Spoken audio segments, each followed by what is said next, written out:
میں ہوں رابعہ الربا اور آج ہم جس ڈرامہ سیریل پہ بات کر رہے ہیں وہ مشہور اور معروف ڈرامہ میں منٹو نہیں ہوں۔ ڈرامہ اپنے اختتام پہ پہنچ گیا۔ ڈرامہ کے بارے میں بات کرتے ہیں تو بات کچھ یوں ہے، جو ہی مرد بوڑھا ہوتا ہے وہ جوانی والے خواب دوبارہ دکھنے لگتا ہے۔ کچھ ایسا ہی اختتامیہ اس ڈرامے کا ہوا ہے۔ ظاہر ہے مصنف اور ہیرو دونوں دوسری جوانی کی عمر میں ہیں۔ اب ایسی ہی کہانی بنی جا سکتی تھی۔ خیر یہ سب تو ایک مجموعی سا تجزیہ تھا۔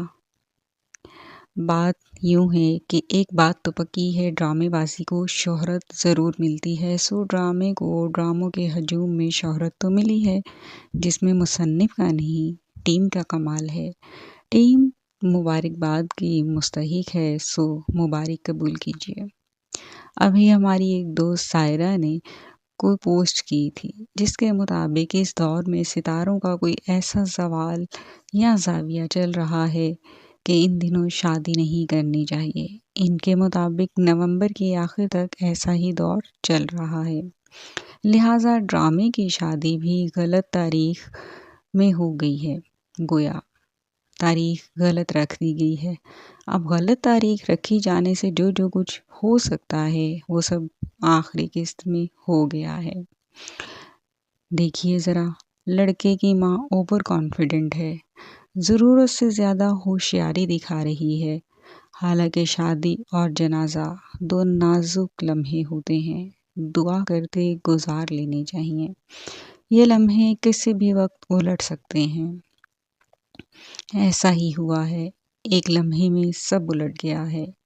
مولوی صاحب نکاح کی اجازت لڑکی کے والد سے چاہتے ہیں، وہ اجازت نہ بھی لیتے تو خیر نکاح پڑھوانے ہی آئے تھے، نکاح ہو جانا تھا، نکاح شروع کروا دیتے تو خیر تھی۔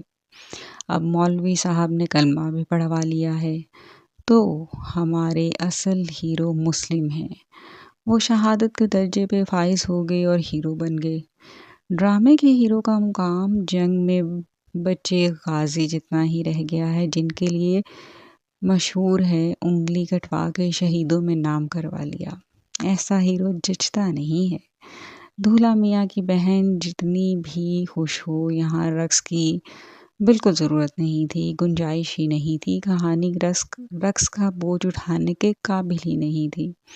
نہ جانے کس نے اپنی ٹھڑک پوری کرنے کی کوشش کی ہے۔ یہاں بہن کا کردار بھی زیادہ پر اعتماد اوور کانفیڈنٹ سا دکھائی دیا۔ لڑکی کی ماں کی بات کرتے ہیں تو وہ بھی زیادہ جذباتی ہے، گرچہ مکالمہ ہے، ان کی شکلیں نہیں، ان کے حوصلے دیکھو۔ اب حوصلے تو مصیبت میں دیکھے جاتے ہیں، شکلیں خوشی میں دیکھی جانے کے قابل ہوتی ہیں۔ گویا یہ شادی تھی ہی نہیں، مصیبت تھی۔ سر منٹو یا کہیے انکل منٹو جو آخر میں خواب دیکھ رہے ہیں، وہ اس عمر میں پورا بھی ہو سکتا ہے اور ٹوٹ بھی سکتا ہے۔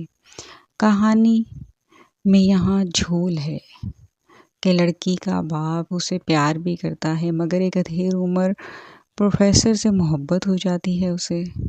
جن لڑکیوں کو باپ کا پیار ملا ہوتا ہے، ان کو اتنی آسانی سے بڑی عمر کے مرد سے محبت نہیں ہوتی۔ خیر یہ بھی چونکہ ایک پہلو ہے اور مردانہ پہلو ہے، مردانہ ٹیڑھی لکیر ہی کہیے اسے، اس کو مرد تک ہی محدود کر دیتے ہیں۔ شادی ہال امن کی، دوستی کی علامت تھا۔ شادی ہال میں جس قدر امن دکھائی دیا، اس قدر اس کی امید تھی، اس قدر اس کے اختتام نے اس کو بدلے کی آگ میں جلتا ہوا چھوڑ دیا۔ سبز اور سفید رنگ امن اور محبت کی علامت ہوتا ہے۔ ہمیں اس جنگی دور میں انفرادی سطح پر امن کا پیمبر بننا چاہیے، مگر ڈرامہ اور حقیقت میں بزرگ نسلیں نئی نسلوں کو بدلے کی آگ میں مسلسل جھونک رہی ہیں۔ بنیادی تین کردار بہرحال منفرد اور امن پسند اور باوقار رہے۔ ایک پھوپھو کا کردار، ایک بہن کا کردار اور ایک محمل کا اپنا کردار۔ ڈرامے میں ہیرو کے علاوہ سب ہیرو لگ رہے تھے۔ ایک پیغام ضرور ملتا ہے کہ آپ کے والدین کہیں بھی تو رشتہ داری مت توڑیں، رشتہ داری نبھائیں، دشمنیاں مت پالیں۔